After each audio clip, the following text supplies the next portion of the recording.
a lei do recebimento. Deem, e será dado a vocês. Uma boa medida, calcada, sacudida e transbordante, será dada a vocês. Lucas capítulo 6, versículo 38. Para tornar o cristianismo prático, precisamos entender o cristianismo e seguir os ensinamentos no qual ele é fundado. O ensinamento de Cristo mostra o caminho de volta dos resultados errôneos da vida egoísta para o amor, inteligência e poder de Deus. Através das palavras e ações de um homem, saberemos se ele encontrou o caminho. Deus existe no homem através do mais elevado conceito de perfeição, agindo através da fé do homem, trabalhando com amor, inteligência e poder redentor. Aquele que busca uma vida maior com o objetivo de conseguir, não busca a vida em fidelidade ao Espírito. Na medida em que, enquanto qualquer objeto material permanece entre a mente do buscador e a lei de Deus, os dois são separados e não se tornam um. No mesmo grau em que o homem se apega à opinião e desejo pessoal, ele é limitado em conhecer e experimentar a autoridade e o poder ilimitado que lhe foi dado por seu Criador. Se pensarmos de forma limitada, raciocinamos que precisamos primeiro obter antes que possamos dar. E então nos voltamos e andamos na mesma rotina mental que antes. Continuamos na falta de compreensão, a ideia em nosso pensamento de obter acima de tudo e excluindo assim o espírito de dar. Dar, que é a primeira ou fundamental lei da vida, é a primeira lei de toda a criação. A atitude de obter é a lei da vida em um estado congestionado ou em ação reprimida. Enquanto o obter dominar a mente, essa mente está paralisada, sendo limitada em sua ação de acordo com a lei fundamental da criação. O rádio ajudou muito a explicar o processo da lei de dar e receber, ou oração e bênção. Os princípios envolvidos são muito semelhantes. Na verdade, eles são os mesmos, exceto que um é mecânico e o outro é mental. Quando o operador projeta um programa, ele provoca uma vibração no ar que sai para realizar o que ele deseja. Ele não tem mais nada a ver com isso depois de ter sido projetado. O éter, ou o ar, transporta as vibrações para qualquer estação que seja capaz de recebê-lo e reproduzi-lo. Quando oramos, agitamos uma vibração com nossos desejos. Isso também é recebido por uma força determinada de acordo com o poder, o propósito e a sinceridade de nossa oração. Muitas vezes, quando oramos, pensamos que tudo o que importa é continuar orando. E como resultado, nunca nos ajustamos para nos tornarmos receptivos, para receber nossas respostas. E então passamos a reclamar quando não recebemos prontamente o que queremos. Um sonhador ou um desejador é aquele que está continuamente orando, enviando suas ideias, seus desejos, e está tão ocupado sonhando que tira todo o prazer de seus sonhos. Ele não sabe, ou não percebe, que enquanto não liberar seu sonho e permitir que ele prossiga para se realizar, retornará a ele para sempre. Depois de formar um esboço claro e definido do seu desejo, libere o pensamento a Deus, solte-o, da mesma forma que você joga uma bola, sem corda ou elástico, para que ela não volte novamente para você. A limitação do homem é a oportunidade de Deus. É verdade, pois quando o homem atinge seu limite, ele para com seus esforços. Quando ele relaxa de sua atenção, a lei tem uma chance para responder aos seus desejos, e as coisas começam a mudar para ele. Possivelmente, em algum momento você enviou um pensamento ou um desejo, e em seguida esqueceu-se completamente sobre isso. De alguma forma, quando se trata de coisas mais importantes, coisas maiores, deixamos de liberar nossos desejos e orações rapidamente, e assim somos tomados pela ansiedade e atenção. A mente é como uma esponja. Nós apertamos com nossos pensamentos ansiosos, mas se liberarmos a pressão e permitir que a esponja tome sua forma normal, ela se tornará absorvente e receptiva novamente. Uma vez que expressamos nossas necessidades através da oração ou de outra forma, alguns acreditam que é tudo o que devemos fazer. Pelo contrário, estamos trabalhando com uma lei que é definida e ativa. E isso é apenas o começo do nosso trabalho. O princípio da vida sobre o qual esta lei é baseada é claramente escrito. Ele diz: deem e será dado a vocês. Uma boa medida, calcada, sacudida e transbordante será dada a vocês. O dar sempre precede e predetermina a recepção. Quer você esteja dando seu pensamento, sua palavra, seu serviço ou sua ação. Algumas pessoas podem considerar essa lei como uma via de mão dupla. Isto é, metade do tempo você deve estar ocupado doando e a outra metade do seu tempo você deveria estar recebendo. É como a proposta de calor e frio. Eles são dois lados da mesma lei, isto é, se nos concentrarmos no frio e esperarmos e rezarmos para obter calor, é provável que congelemos até a morte.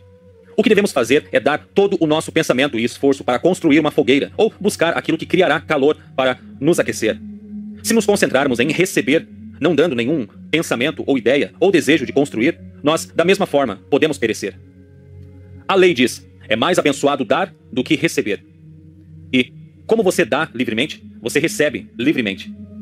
A menos que estejamos livres para estender ou dar o nosso desejo, o nosso bem, a lei não terá nenhum padrão. Muitos tentam retroceder a lei e, por essa razão, obtêm poucos ou nenhum resultado. Eles dizem para si mesmos: bem, depois que eu ter, então eu vou dar. Se você deseja alguma coisa boa, você deve primeiro dar algo bom em troca para obter. Quando falamos em dar, A maioria das pessoas tem a tendência de pensar primeiro em dar seu dinheiro. O dinheiro, um objeto de afeição humana, tão apaixonada que os homens matam e roubam para ganhar sua posse.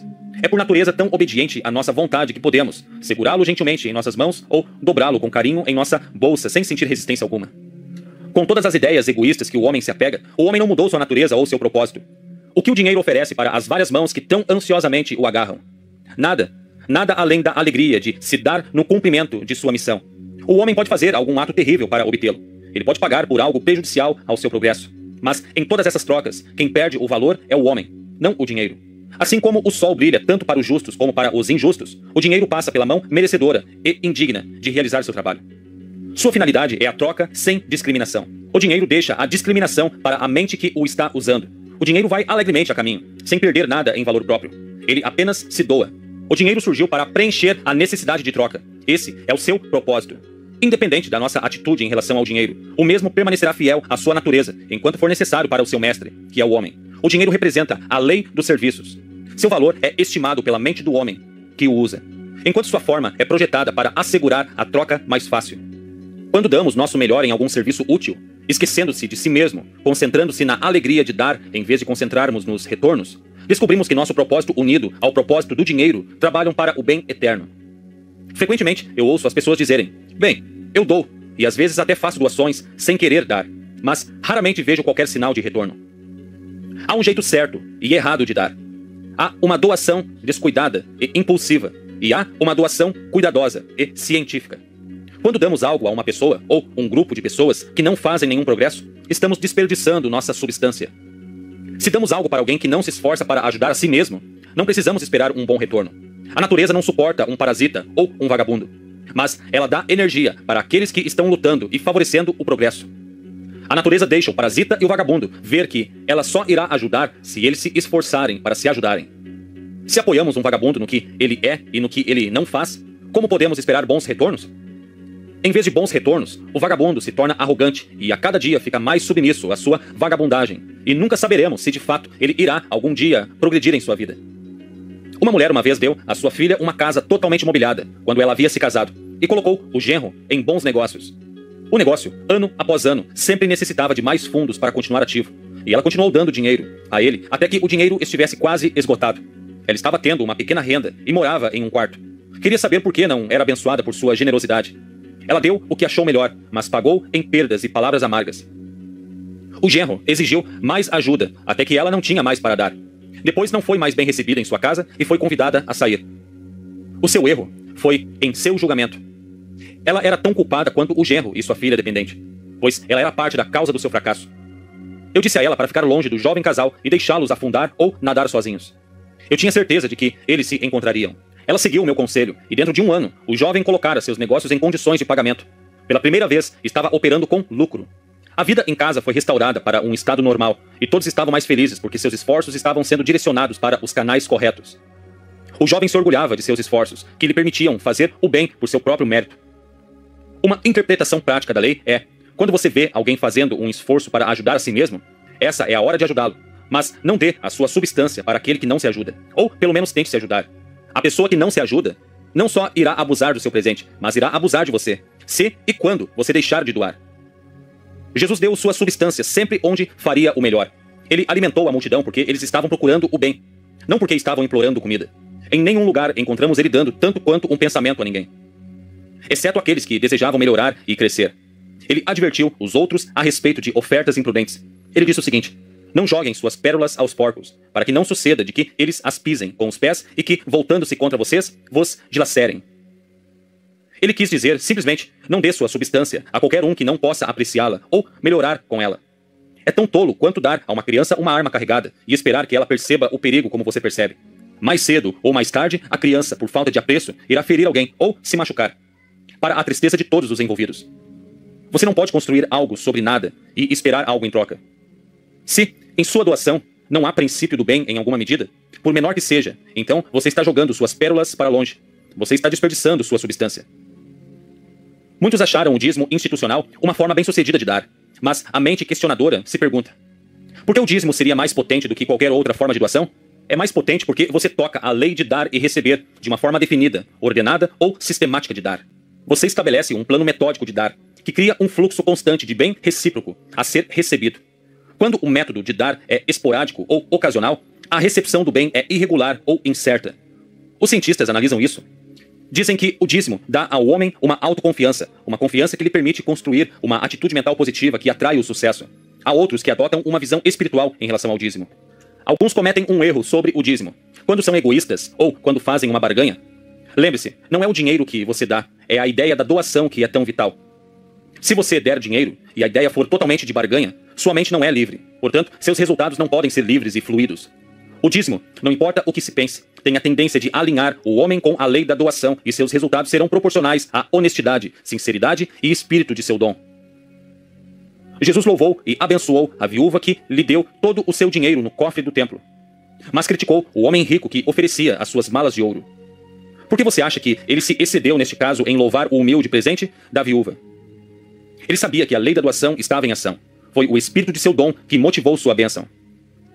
Quando John D. Rockefeller era um menino pobre, ele foi capaz de aplicar a lei no início de sua vida. Quando ele ganhou seu primeiro dinheiro, ele manteve um registro de suas doações e seus recebimentos e manteve um livro contábil por toda a vida.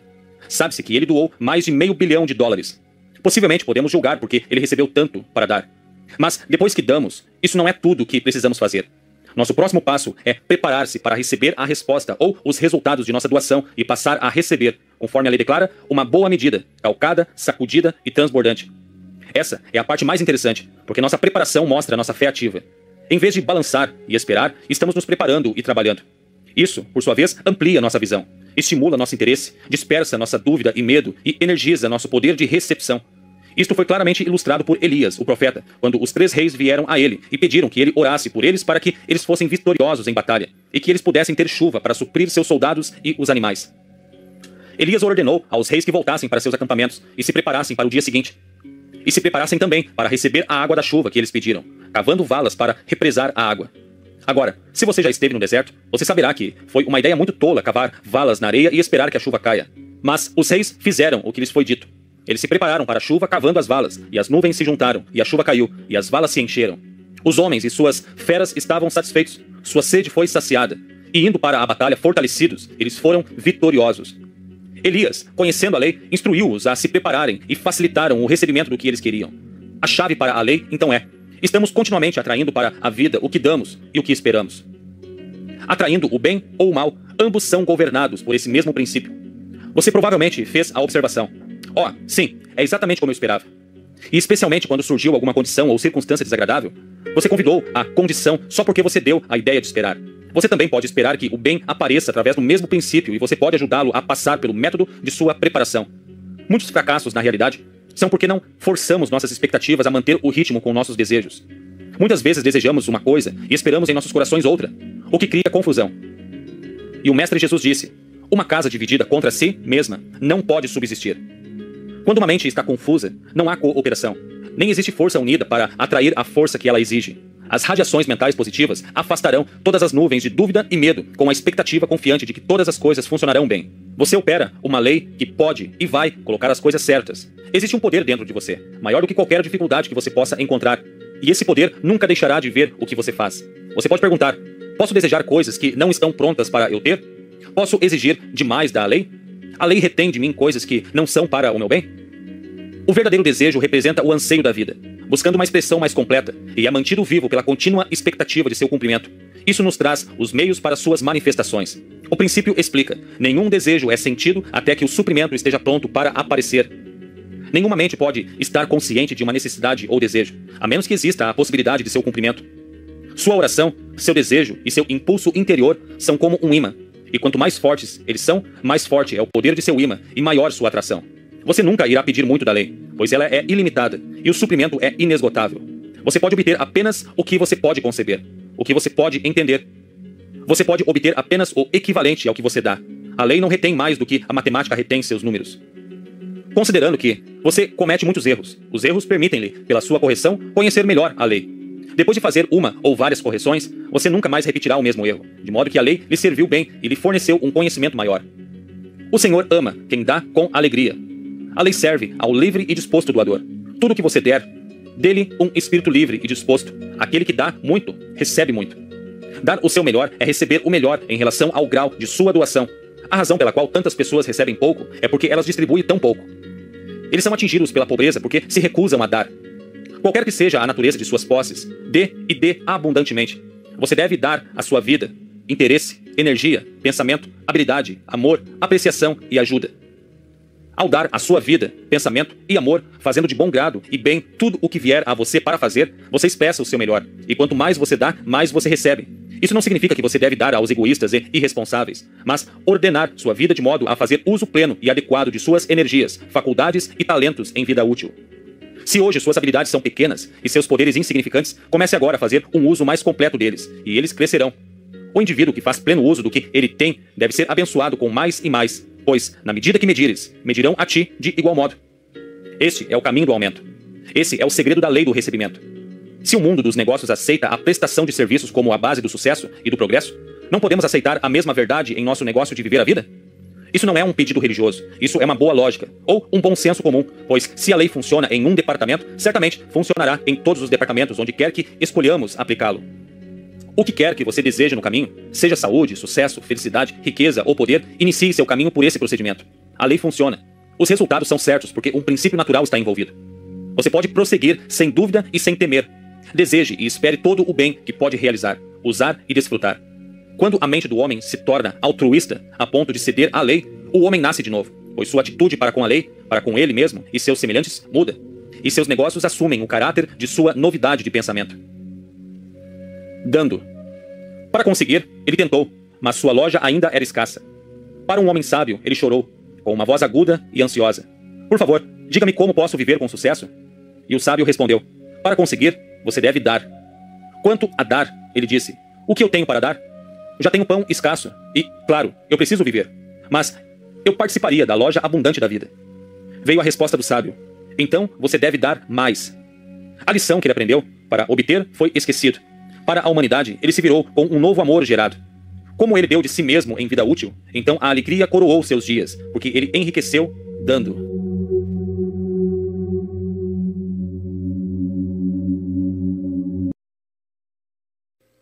Lei do aumento e do louvor. Tudo quanto tem fôlego, louve ao Senhor. Louvai ao Senhor. Sem exceção. Acredito que todos tenham lido ou ouvido a história de Aladim e sua lâmpada mágica. Como um menino pobre tropeçou no pequeno gênio que o levou a encontrar uma lâmpada velha e empoeirada. Era uma lâmpada mágica, e quando ele a esfregou, rapidamente, um homenzinho apareceu de uma nuvem diante dele e pediu para fazer seus pedidos. Nós, como crianças, sempre sonhamos com fadas e com as coisas belas da vida que desejávamos e pudéssemos ter. Mas muitos de nossos sonhos permaneceram como tais, porque não poderíamos fazer nada sobre eles. Na verdade, podemos não acreditar nas fadas, mas sabemos que existe um princípio equivalente à lâmpada mágica. Não é algo material que possamos carregar e esfregar à vontade para encontrar um pequeno gênio para fazer o nosso pedido. É um entendimento que nos permite usar a lei com mais clareza, e ao usá-la, estimulamos nosso bem e produzimos muito para nosso prazer e felicidade, que parece mágica ou milagre.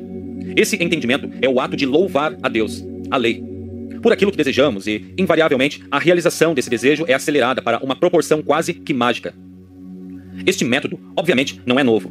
Ele tem sido usado em toda a Bíblia, do começo ao fim. O louvor sempre foi um método comum usado para empregar a atenção, favor e bênção de Deus.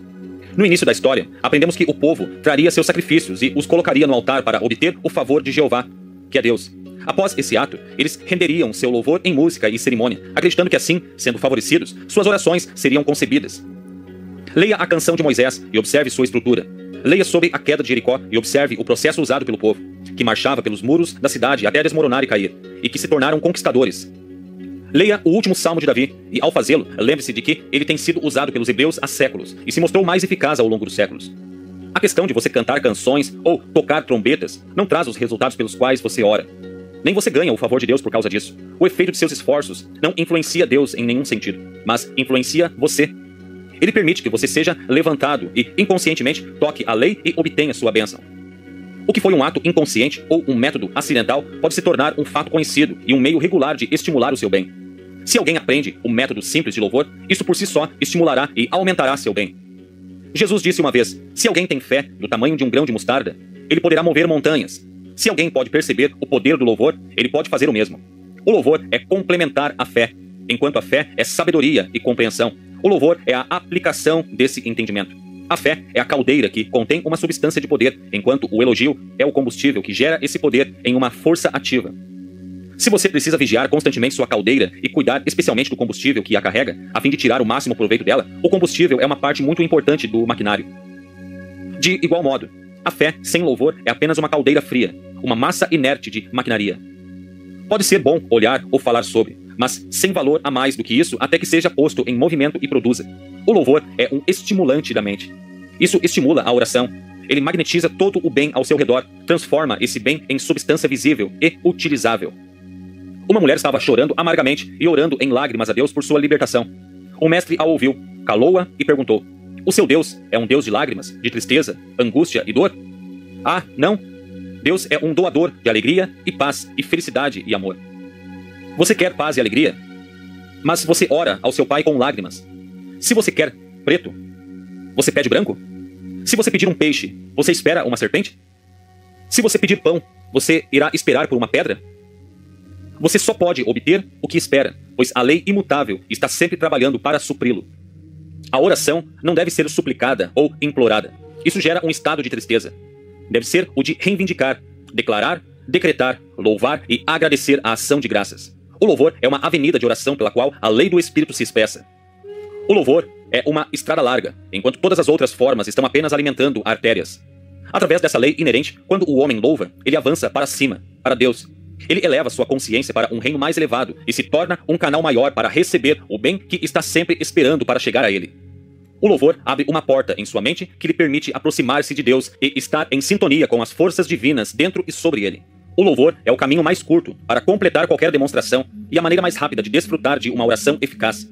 O louvor expande e abre a mente para focar no Altíssimo e subir, enquanto o seu oposto traz somente condenação e restrições. Toda a criação responde ao louvor e fica feliz.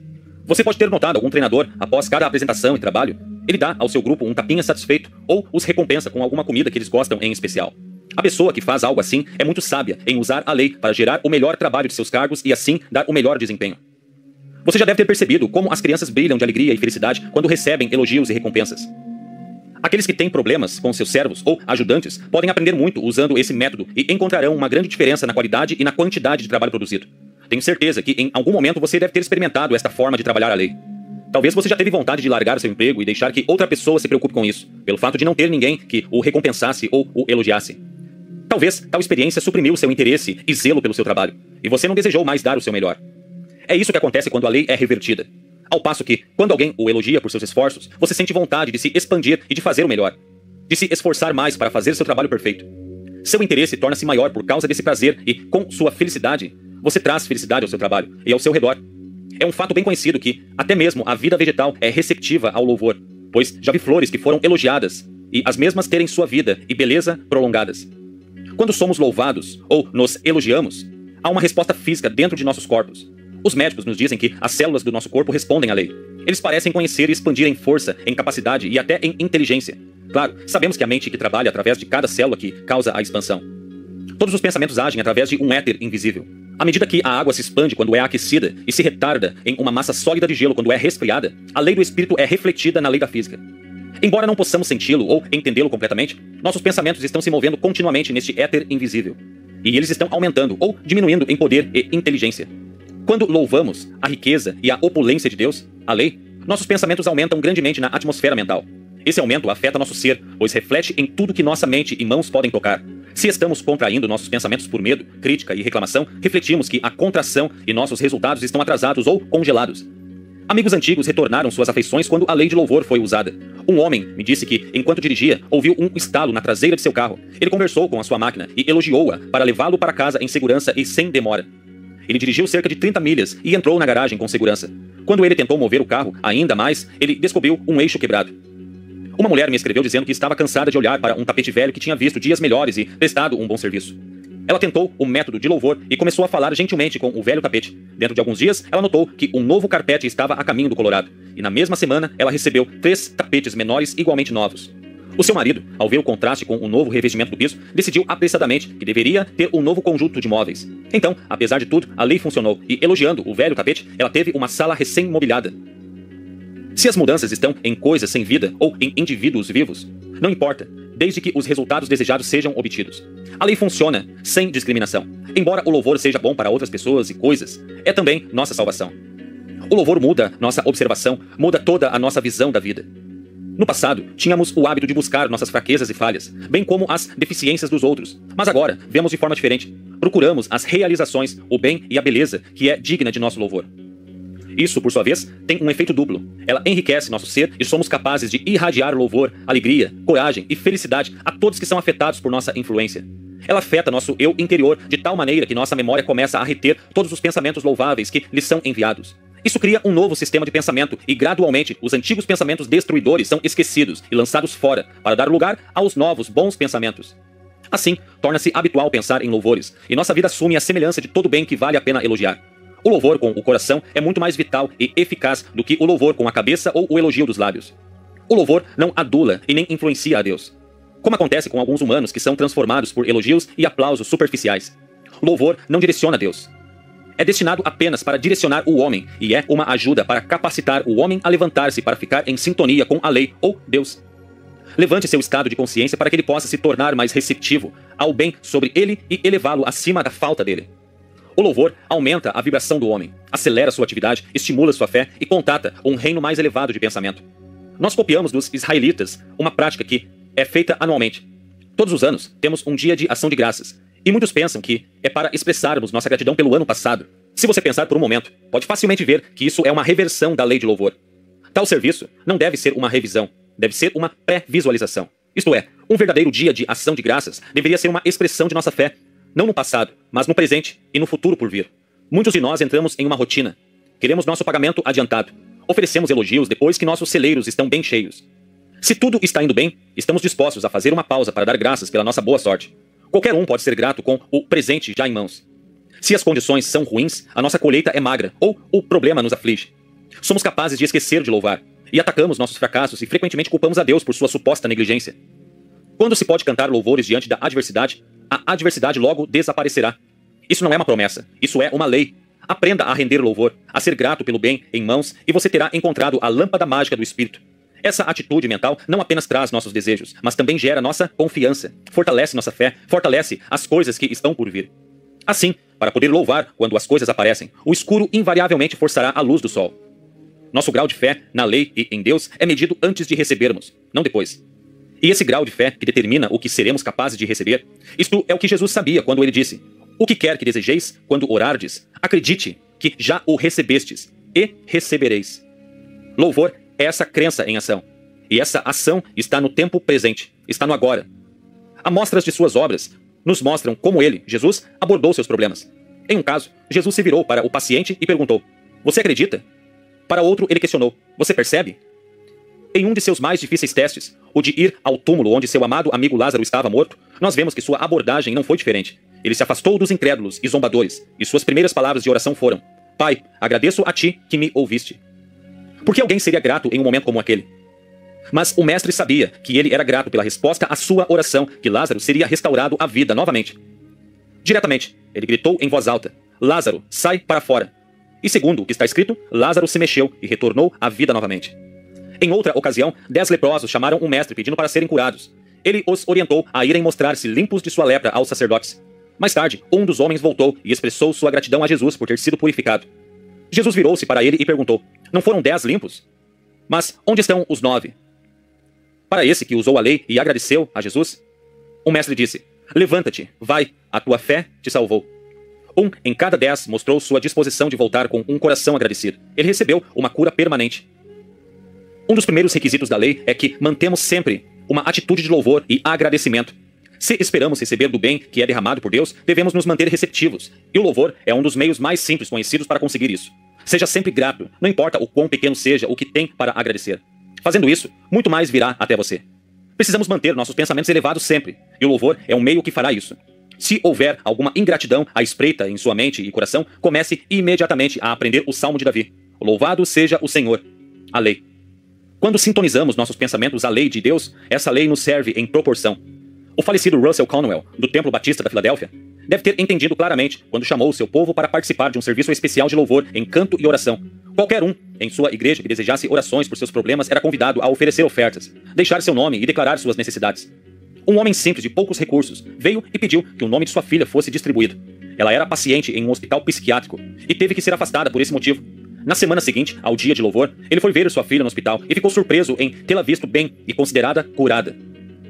Uma mulher trouxe suas joias e colocou-as no altar como sua oferta. Ela foi afligida por uma condição física e sofreu dolorosamente. Ela era incapaz de andar sem a ajuda de suas muletas.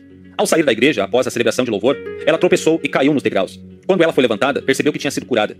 Outra mulher, uma viúva, veio com uma moeda e pediu para poder continuar morando em sua casa, pois a mesma estava hipotecada e os pagamentos estavam vencidos há muito tempo. Ela foi para casa e pouco tempo depois disso, parecia que as coisas estavam conspirando contra ela. Um vazamento em um cano de água explodiu e ela foi forçada a chamar um encanador para consertá-lo. Ela não sabia nem como iria pagar o encanador, mas estava confiante em Deus.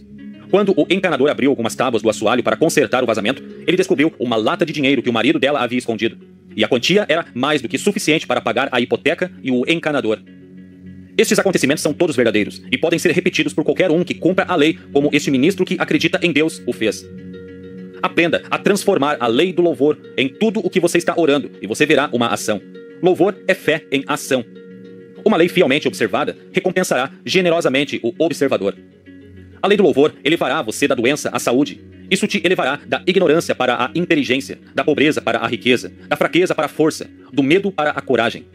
De fato, a lei do louvor irá promovê-lo em todas as coisas e de todas as maneiras. Comece a usar a lei agora. Talvez você diga: eu não tenho muito para começar a agradecer e louvar. Bem, nem Jesus tinha muitos pães e peixes quando havia cerca de 5.000 almas famintas para alimentar. Ele tinha apenas 5 pães e alguns peixes. Mas ele fez algo com o pouco que tinha. Ele começou a ação elogiando e agradecendo o pouco que tinha à mão e depois distribuiu-os. Bem, o resto da história você conhece. E o mestre disse que o que ele fez, nós também poderíamos fazer. Não há exceções com a lei. Como pode ser feito?